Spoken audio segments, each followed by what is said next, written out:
Maraming salamat sa panonood. God bless. Kawali. Gisa mo natin ito yung luya. Tapos, saling natin kawali. Okay lang yun. Ang nalagay, saluto tayo ng pangulam. Bilis talaga.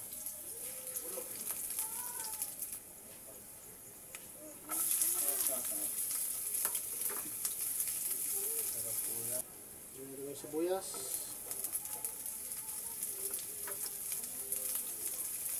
Pili tayo ng isang kutsara ng alamang.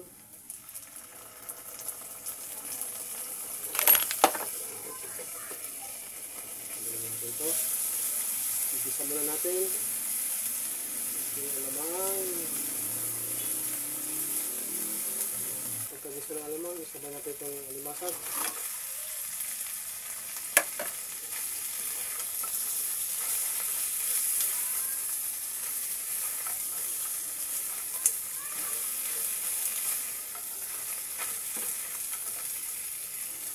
Ito yung paminta. Ito yung patis. Ito natin fresh gata. Ito natin tubig. Ito yung asin. Pag natin lutuin. Kalipas ng 10 minuto, bulo na ang ating luto. Tingnan natin ito ating siling haba, pula, sabay-sabay na. Ilagay natin ito ating gulay. Sari-sari. Gulay. Haluin muna natin ito para maluto. Ito ay ulam request ni Mrs.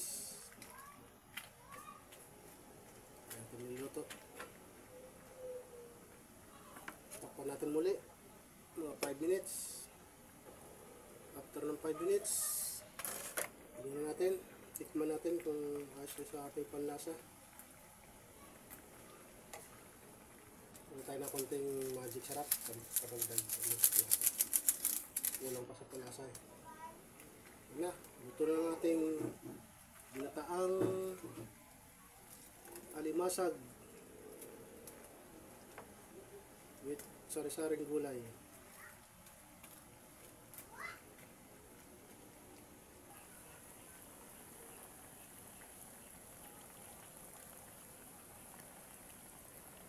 Maraming salamat sa panonood. God bless.